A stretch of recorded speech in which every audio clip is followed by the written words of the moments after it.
Sabe qual é a pior sensação do mundo? É deitar a cabeça no travesseiro num domingo à noite e prometer para si mesmo que amanhã tudo vai ser diferente. Você jura que vai acordar cedo, treinar, comer limpo e focar no trabalho. Mas aí chega a segunda-feira. Dá 23h30, você está estressado, exausto e, como num transe mágico, você pega o celular, abre o iFood e pede aquele combo de hambúrguer com batata frita. De novo. Você não é fraco, você não tem falta de caráter.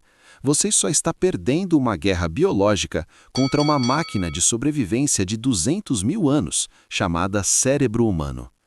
Hoje, nós vamos desmontar a neurociência de como os hábitos são criados, por que quebrar um vício parece impossível e como você pode hackear o seu próprio sistema nervoso para parar de sabotar a sua vida.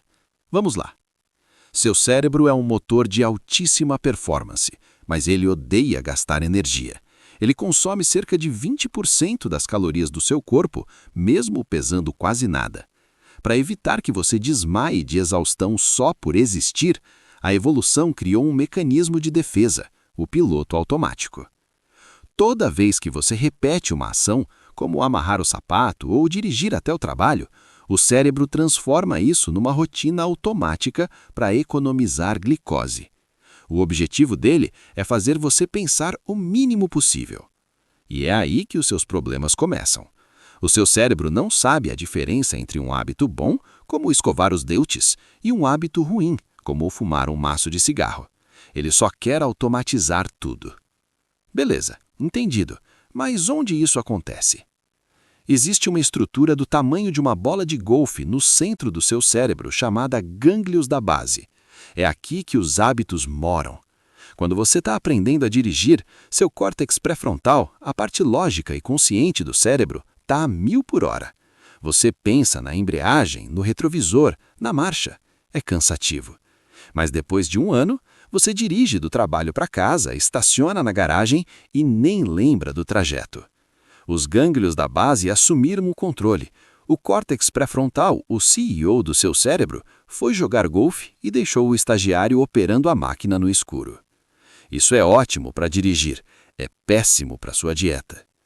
Certo, mas como esse estagiário sabe quando deve assumir o controle? A neurociência divide o hábito em 3 etapas inquebráveis: gatilho, rotina e recompensa. Sem esses 3, o hábito não existe. As maiores empresas do mundo gastam bilhões de dólares mapeando esse loop exato no seu comportamento para te vender coisas. Se você não entende esse ciclo, você é a presa. Vamos quebrar um por um. O gatilho é o botão de play do seu cérebro. É o sinal que diz para os gânglios da base: "Ei, pode ligar o piloto automático agora." Eles podem ser qualquer coisa. Tempo. O relógio bate 15 horas, você sente vontade de tomar um café. Lugar. Você entra no cinema e, do nada, precisa desesperadamente de um balde de pipoca. Estado emocional. Você toma uma bronca do chefe, sente ansiedade e morde a tampa da caneta. Ação anterior. Você escova os dentes e imediatamente passa o fio dental. O gatilho é o interruptor. A luz só acende se você apertar. Ok, próximo passo. Lembra do nosso exemplo do começo? O combo de hambúrguer no iFood às 23h30. O gatilho não é a fome. O gatilho é um estado emocional misturado com tempo e lugar. Você está na sua cama, lugar, tarde da noite, tempo, sentindo o cansaço e estresse do dia, emoção. Seu cérebro reconhece esse cenário perfeitamente. Ele já esteve aí antes. O botão de play foi apertado. E o que acontece depois do play? A rotina é a ação em si. É o comportamento que você executa no piloto automático, sem questionar. Pode ser algo físico, roer a unha, mental, pensar no seu ex e ficar triste, ou emocional, sentir raiva quando alguém corta você no trânsito. No nosso caso do iFood, a rotina é pegar o celular, ignorar o aplicativo do banco que diz que você está pobre, abrir o app de entrega, rolar o cardápio no automático e apertar confirmar pedido. Você faz isso num estado de zumbi. A rotina é a parte que todo mundo tenta mudar na força do ódio. É onde você foca. Mas a rotina só existe por causa do que vem logo em seguida. A recompensa é o salário do cérebro. É o motivo pelo qual ele memoriza o ciclo para o futuro. Quando você joga Valorant e escuta aquele som específico de headshot, isso é a recompensa. Quando você posta uma foto e vê a bolinha vermelha de curtida no Instagram, isso é a recompensa. É o pagamento químico que sela o contrato do hábito. Beleza, mas que química é essa? Todo mundo acha que a dopamina é o hormônio da felicidade. Tá errado. A dopamina é o hormônio da motivação e do desejo. Pesquisas em neurociência provam um negócio bizarro.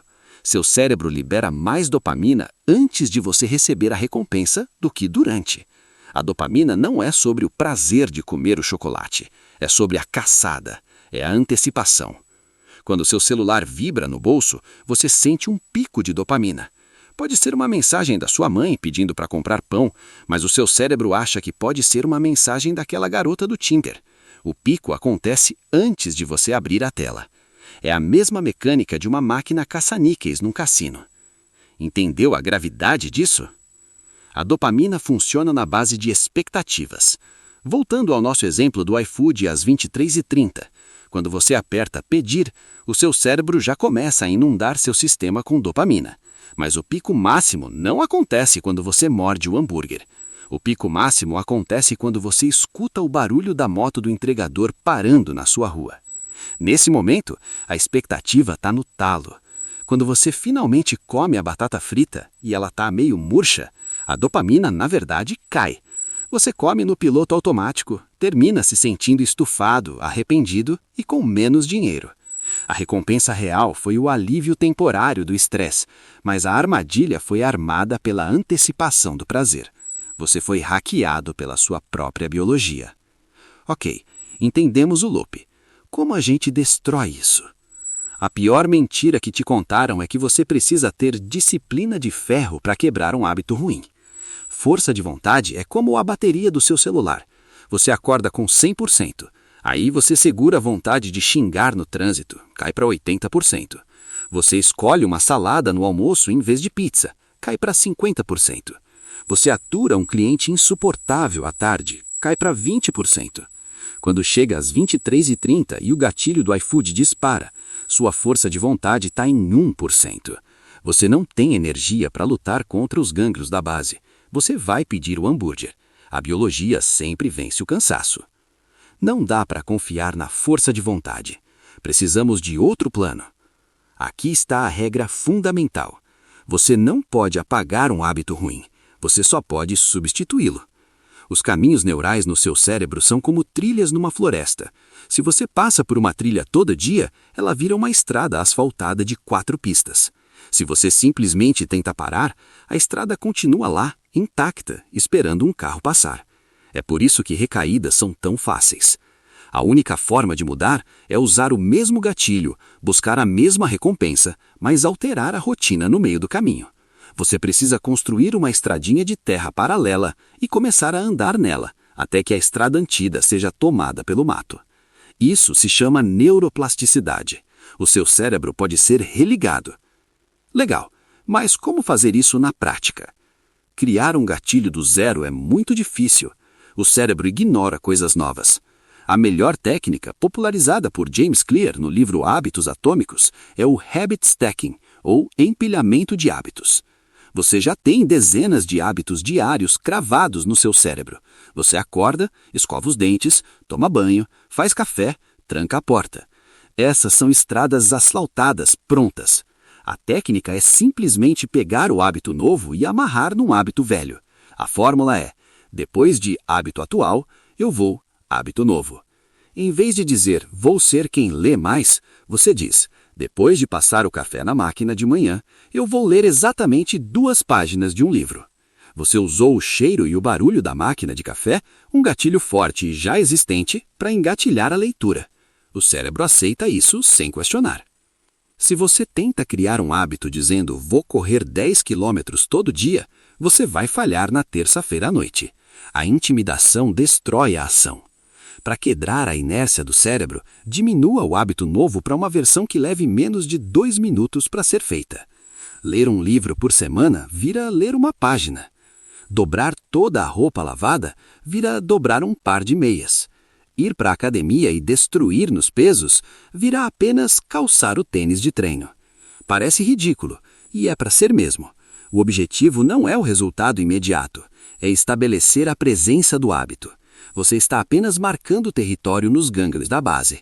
Uma vez que você calçou o tênis, a fricção para tirar o tênis e deitar no sofá é quase a mesma de ir até a rua dar uma caminhada. Você enganou o sistema. E o tempo? Quanto tempo isso demora? Alguém, em algum momento nos anos 60, inventou que leva 21 dias para criar um hábito. Os gurus de autoajuda amaram isso e começaram a vender cursos. É uma mentira absoluta.